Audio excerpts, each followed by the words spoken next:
Praise the Lord. Hallelujah. You are welcome this morning to another blessed Sunday. Today is the day that the Lord has made. And all glory and honor be to his name.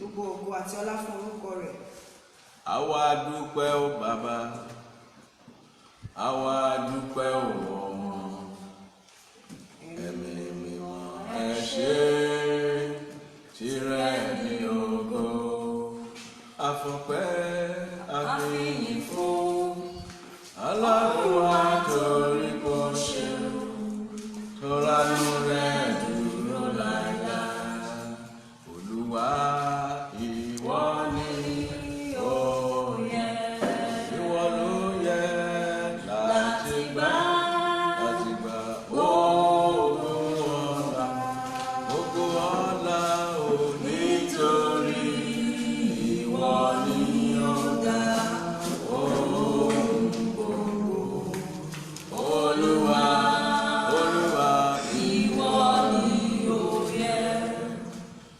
Let us pray.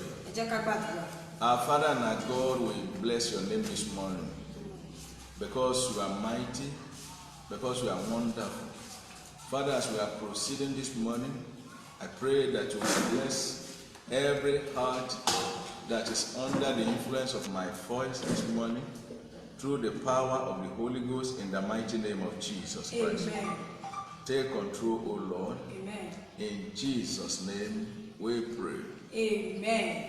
Let's listen to this song which says, I'm pressing on the upward way, new height I'm gaining every day. I'm praying as I onward bound, Lord, plant my feet on higher ground. Lord, lift me up and let me stand by faith on heaven's land. Higher place than I have.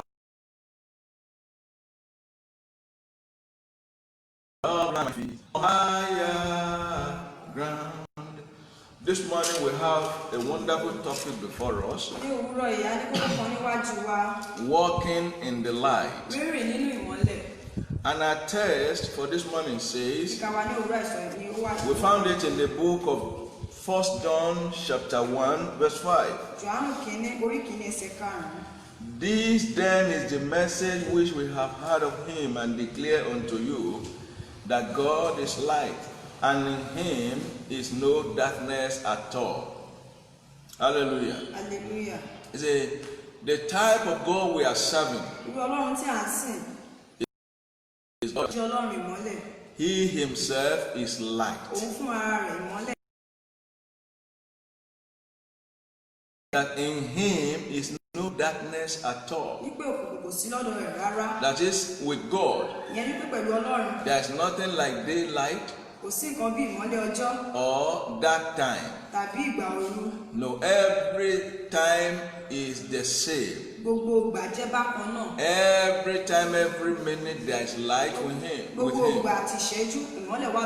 God doesn't need the sunshine before he can see. Neither what we call darkness in the world cannot hinder him from seeing anything that he wanted to see. Because he himself is light. So this morning I want to tell you that walking in darkness means walking in sin.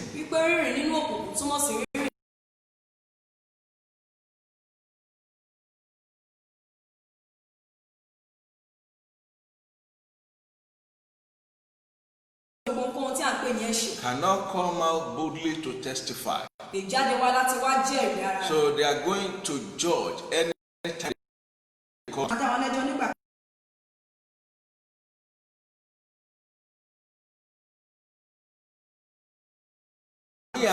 We as Christians, we believe in Trinity. God the Father, Son, and the Holy Spirit. And this Trinity was the creator of light. When you check your Bible in the book of Genesis chapter 1 verse 3, and the Bible says that, and God said, so this is wonderful. But God is light. So he created light as well. I've told you some weeks back that you cannot give what you don't have.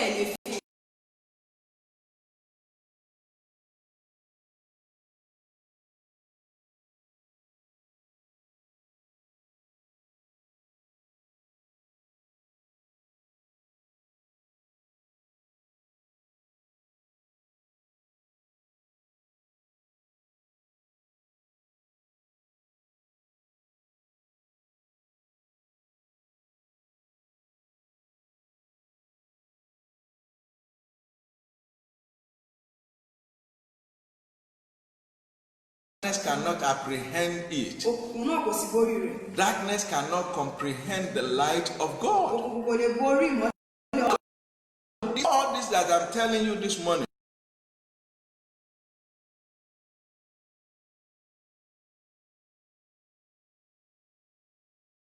the Lord, we are serving this light. How can we walk in this light? Number one, we have a limited time before us this morning, and I want to be brief. Number one, if you want to walk in the light, because if you don't walk in the light, you cannot gain the kingdom of heaven at the end. Anybody that is walking in darkness cannot see the kingdom of God. Hallelujah. Hallelujah. So number one thing for you to do, accept Jesus.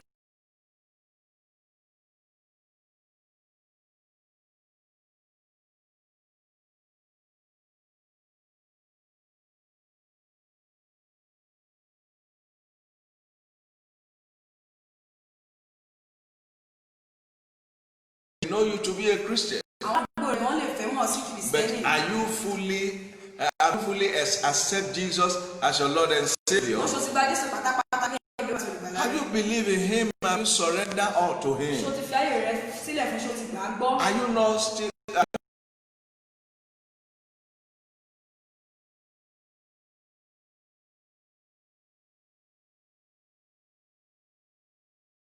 In the book of John, Gospel according to John, chapter 12, verse 46. The book of John, chapter 12, verse 46. So you are there with your Bible, open with me, so that you will understand what we are saying this morning. In verse 46, he said, I am come a light unto the world, that whosoever believeth on me should not abide in darkness. So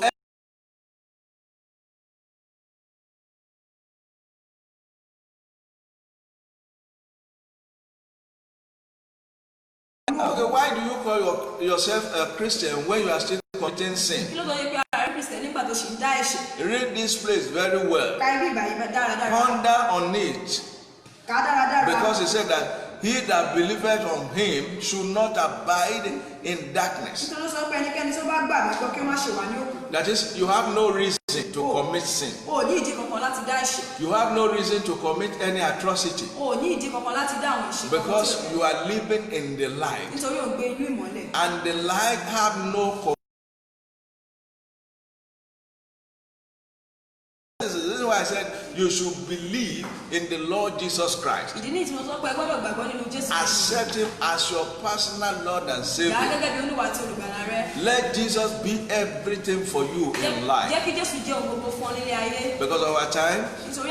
Number two, follow Him with all your heart. That is, you should follow Christ with all your heart. John chapter 8 verse 12. The book of John, the same John chapter 8 verse 12. What did the scripture say there? It says, then spake Jesus again unto them, saying, I am the light of the world. He that followeth me shall not walk in darkness.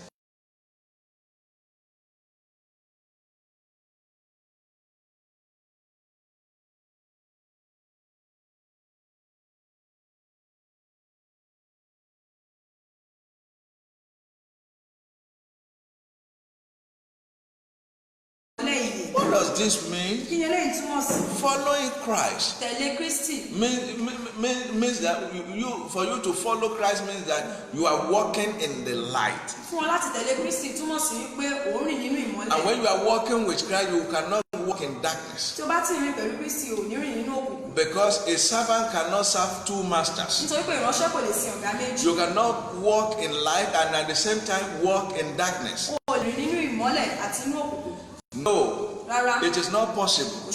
Once you are following Christ, you will not believe another source of protection. You will have it in mind that it's only Jesus that can save. It's only Jesus that can protect. It's only Jesus that can provide for your needs. Because it's everything were created by Him. Through Him, everything were created. So instead of you to go on money ritual, you believe that Jesus will fight for you, and it shall be so. If you believe that Jesus is the protector of your life, you will not need to use any sham ring to protect yourself, because all protection is inside Jesus Christ. What about salvation? It's not found in any other place. According to Acts of Apostles chapter 4 verse 12, there is no salvation in any other place. No, there is no name, no other name given among men through which we can be saved, except the name of Jesus Christ. That is Acts of Apostles chapter 4 verse 12. So this is what I want you to know this morning. Follow Jesus Christ with all your heart, and you shall be blessed, and you'll be walking in the light. Even darkness will not be able to come near you, because you are walking in the light of God. Amen. Number 3, read and follow His word. Yes, the word of God is very important for every Christian, but it is necessary for you as well. When you read, you should follow the word. In the book of Psalm 119, verse 105, the scripture says that thy word is a lamp to my feet, a light to my path. Yes, it's a lamp to my feet. It means that when you have the word of God in you, the light of God is in you. Yes, you will not hit your feet against the stone of this world, the stone of sin, the stone of atrocities, the stone of many evil that people, wicked things that people are doing in the world today. Why? Because the word of God resides in you. Is the lamp to your feet, also light to your path. So it means that you will not go astray when you have the word of God in you. In verse 11, he said, thy word have I hidden in my heart, that I might not sin against thee. This word of God is very precious. The word of God is very important for every Christian. May God help you in the name of Jesus. Love your neighbor. That is number 4. And that is this is our last point for this morning. Love your neighbor. If you say that you are walking in the light, or you want to walk in the light, you must love your neighbor. According to the book of epistle, the 1 John chapter 2, gẹ́gẹ́ bí ìwé Jòhánù kìíní orí kejì. verse 9 and 10. ẹsẹ̀ kẹsàn-án àti kẹwàá. He said, he that said he is in the light and hated his brother is in darkness even until now. ẹni tí ó bá wí pé òun bẹ nínú ìmọ́lẹ̀ tí ó sì pé arákùnrin òun bẹ nínú òkùnkùn títí fi di sísìn. Until now. títí fi di sísìn yìí. He is in darkness until now. ó bẹ nínú òkùnkùn títí fi di sísìn. So you cannot hate and be in light at the same time. o lè ní ìkórìíra pé o sì wà nínú ìmọ́lẹ̀. Because the Bible says that if you hate, you are in darkness not yesterday, but until now. Until now. But he that loveth his brother abideth in the light, and there is no occasion of stumbling in him. So love your neighbors. Why? Because he said that you are walking in the light. Yes, you have become the light of the world. According to Matthew chapter 5. He said that ye are the light of the world. Yes, you are a city situated on a hill that cannot be hidden. Yes, you cannot be hidden because you are situated on a hill. People are watching, people are looking at you. So therefore, love your neighbors. Don't say because they are this, they are that, they are not from our people, they are not our tribe. That's why the reason why you hate them. No, you don't do that at all. Even if they are idolatry, they are idol worshippers. Show love to them. Not to compromise with their religion. Not to compromise, but yes, with their religion. All you have to do is that you love them because so that you will have opportunity of bringing them to Jesus Christ. May God help you in Jesus' name. Hallelujah. Hallelujah. So brethren, watching this morning, let me tell you this. These are some of the ways through which you can walk in the light. And if you are walking in the light of God, heaven is sure for you. Yes, you have the assurance of getting to heaven at the end.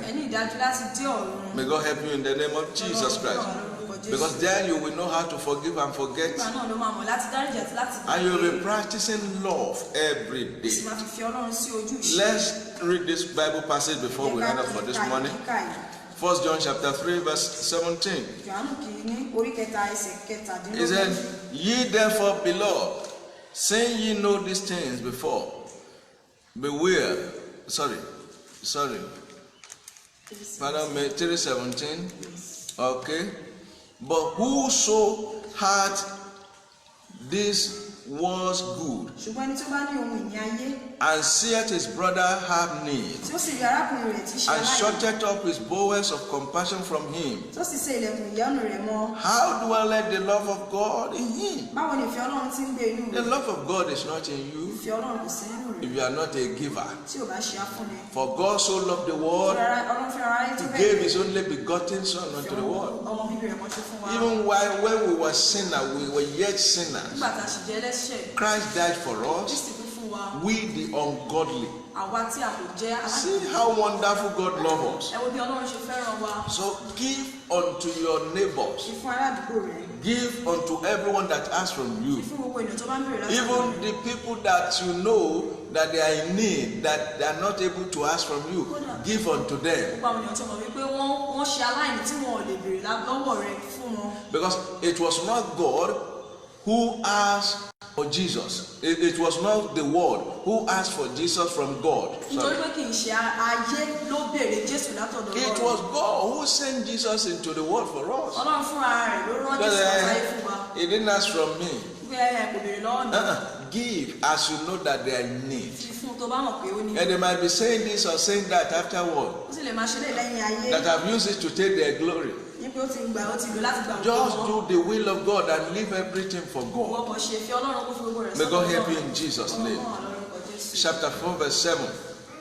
Beloved, let us love one another, For love is of God, and everyone that loves God is born of God and knoweth God. Olùfẹ́ jẹ́ kí a fẹ́ràn ara wa nítorí ìfẹ́ tí ọ̀dọ̀ Ọlọ́run wá àti gbogbo ẹni tí ó bá ní ìfẹ́ á bí nípa tí Ọlọ́run sì mọ̀ Ọlọ́run. Love came from God. Ìfẹ́ wá láti ọ̀dọ̀ Ọlọ́run. So let us love. Ẹ jẹ́ ká ní ìfẹ́. That is where we can say we are walking in the light. Ìyá tó lè sọ pé à ń rìn nínú ìmọ́lẹ̀. Those of you that have hatred in your heart Ìpẹ́tẹ́ ní ìkórìíra ní ọkàn yín. towards your neighbor or your children, Àti aládùúgbò yín tàbí àwọn ọmọ yín. your husband or your wife, Ọkọ rẹ tàbí aya rẹ. your boss, Ọ̀gá rẹ. or your the people that you employ. Tàbí àwọn tí o gbà síṣẹ́. Let me tell you, Ó ti sọ fún ọ. stop it this morning Dá dúró lówùúrọ̀ yìí. and start loving them. Kò sì bẹ̀rẹ̀ sí ní fẹ́ràn That is when you can say that you are walking in the light Ìyá rẹ tó of lè God. sọ pé orin nínú ìmọ́lẹ̀. Keep these points Tọ́jú àwọn kókó yìí. and you get to heaven at the end. Ó sì jẹ́ ọ̀run ní òkè. May God help you in the mighty name of Jesus. God bless you this morning. Ọlọ́pọ̀ kò fún alẹ́ òwúrọ̀ yìí. Are you watching this clip Ṣé à ń wò wá? and you have not surrendered your life to Tí o Christ? ti fààyè rẹ̀ fún Jésù. This is another great opportunity for you Àǹfààní mìíràn lélẹ̀ fún ọ to give your life láti to fi ayé rẹ̀ Christ. fún Jésù. May God help you in the name of Ọlọ́pọ̀ Jesus ràn Christ. lórúkọ Jésù. Lay your hand on your chest Fi ọwọ́ rẹ̀ sí àyà rẹ̀. and say after me, Oyè sọ tẹ̀lé the mi. Lord Jesus, Jésù Olúwa. I come unto you this morning Ọ̀tọ̀ wá ní òwúrọ̀ yìí. with my burden of sins. Pẹ̀lú ẹrù ẹ̀ṣẹ̀ mi. Lord, Ọlọ́run. forgive me my sins. Dárí ẹ̀ṣẹ̀ mi jì mí. Cleanse me from all my iniquities. Fọ̀ mí mọ́ kúrò nípa ìṣẹ̀lẹ̀. Today, Ní òní, I confess you, Jesus, mo jẹ́wọ́ rẹ Jésù. as my Lord and Gẹ́gẹ́ Savior. bí Olúwa àti olùgbàlà mi. Write my name in the book of life. Orúkọ mi sínú ìwé yìí. Give me power to serve you to the Ní end. agbára láti sìn ọ́ dé òkè. Thank you for saving Ẹ me. ṣeun torí pé ti gbà mí. In Jesus' name. Amen. Now you are born again. Báyìí ti di àtúndí. You have become one of the family of the Lord. Ti di lára àwọn ẹbí Ọlọ́run. And heaven is sure for you. If Christ come now, Tí Jésù bá dé you báyìí, are going to heaven. ò lọ sí ọ̀run. But you cannot succeed Ṣùgbọ́n o lè ṣe àṣeyọrí without moving forward. láì máa tẹ̀síwájú. Yes, that's the reason why you have to find a Bible-believing church. Ìdí nìyí tó gbọ́dọ̀ rí ìjọ onígbàgbọ́ kan. Be attending the church. Máa lọ sí ìjọsìn. Listen to the word of God Tẹ́tí sí ọ̀rọ̀ Ọlọ́run. and keep to the word of God. Kí o sì tọ́jú ọ̀rọ̀ Ọlọ́run. And it shall be well with you in the name Ó of sì dára Jesus fún orúkọ Christ. Jésù. Let me pray for you this Ẹ kí morning. gbàdúrà fún ìwúrọ̀. Everyone that is watching me this Èèyàn tó ń morning, wò mí, I decree pàṣẹ. the mercy of God will locate you this week in the name Ọlọ́run of yóò wọ orí Jesus. ọ̀sẹ̀ lórúkọ Jésù. The blessing of God will locate you this week in the name Ọlọ́run yóò of wọ orí Jesus. ọ̀sẹ̀ lórúkọ Jésù. I pray Gbàdúrà. what you have been trusting God for Ìwọ tó ti fojú Ọlọ́run fún. is coming your way this week in the mighty Púpọ̀ name ní of ọ̀nà rẹ Jesus lọ́sẹ̀ Christ. lórúkọ Jésù. That spirit of miscarriage, Ẹ̀mí tó ń boyún jẹ́ yẹn. maybe miscarriage of blessing, Bóyá ìbùkún tó ń bàjẹ́. or miscarriage of favor, Tàbí ojú rere tó ń wálẹ̀. miscarriage of pregnancy. Oyún tó ń wálẹ̀. I decree this morning Mo pàṣẹ ní òwúrọ̀ yìí. that those evil spirits that are doing that work, Pé gbogbo ẹ̀mí burúkú tó ń ṣeṣẹ́ yìí. I stop them Mo dá wọn dúró. and I cast them out of your life Mo sì lé wọn kúrò ní in ayé the rẹ̀. name of Ní Jesus orúkọ Christ. Jésù. Hear the word of God. Gbọ́rọ̀ Ọlọ́run. You, that spirit of sickness Gbogbo ẹ̀mí àìsàn. in the life of that woman, Nínú ayé obìnrin in the yẹn. life of that Nínú brother, ayé ọkùnrin in the yẹn. life of that man, Nínú ayé arákùnrin. come out in the mighty name of Jáde báyìí Jesus. lórúkọ Jésù. I command, Mo pàṣẹ. be healed in the name of Báyìí Jesus sọ Christ. lórúkọ Jésù. This week, Ní ọ̀sẹ̀. you are going forward in Mo lọ blessing, síwájú. backward never in the name of Mo Jesus lọ Christ. sẹ́yìn láéláé lórúkọ This Jésù. week, Ní ọ̀sẹ̀. you will share your testimony Mo máa pín ẹ̀rí rẹ̀. and you shall be celebrated in the name of A ó Jesus sì bá Christ. ọyọ̀ lórúkọ Your Jésù. long-awaited miracle Ayé rẹ̀ tó fẹ́ ìyanu. become yours this week, Yóò jẹ́ tirẹ̀. is delivered in your hand. Yóò jẹ́ tirẹ̀ lọ́sẹ̀. In the name of Ní Jesus, orúkọ Jésù. receive mercy, Gba àánú power, and grace àti oyè to ọ̀fẹ́. walk in the light of God, Láti rí nínú ìmọ́lẹ̀ to Ọlọ́run. walk with God. Láti rìn pẹ̀lú Ọlọ́run. I say receive it this morning. Gbà á lówùúrọ̀ yìí. Glory to God in the highest. Mo fún Ọlọ́run lókè In ọ̀run. Jesus' name we pray. Jésù. So we come your way again Wednesday this week Ní Wednesday by ọ̀sẹ̀. 6 p.m. Ní aago mẹ́fà ìrọ̀lẹ́. Remain blessed in Jesus' name. Jẹ́ láti lórúkọ But Jésù. please Ṣùgbọ́n ìjọ̀wọ́. make sure you share this video, Èyí dájú pé ẹ pín fídíò and as yìí. you share Bí ẹ it, sì ti ń pín. the Lord will bless you in return. Ọlọ́run yóò bùkún yín. In the mighty name of Jesus Lórúkọ Christ, Jésù. you are going higher. Ẹ lọ sí òkè. You are not going down. Ẹ ò ní wá sílẹ̀. In the name of Jesus. Lórúkọ Jésù. Do you have any testimony to Ẹ share? bá ní ẹ̀rí kankan láti jẹ́. Yes, you can comment under this message, Ẹ lè sọ̀rọ̀ sábẹ́ fídíò yìí. or you call this number Tàbí kẹ́ pé ẹ̀rọ bá ní sọ̀rọ̀. 08037 148684. May God bless you in the name of Jesus. Amen. Or if God has laid it in your heart to use your substance to propagate the gospel, you can contact us through this same contact. Remain blessed in the name of Jesus. In Jesus' name. Amen. Amen. Hallelujah. Hallelujah. Amen.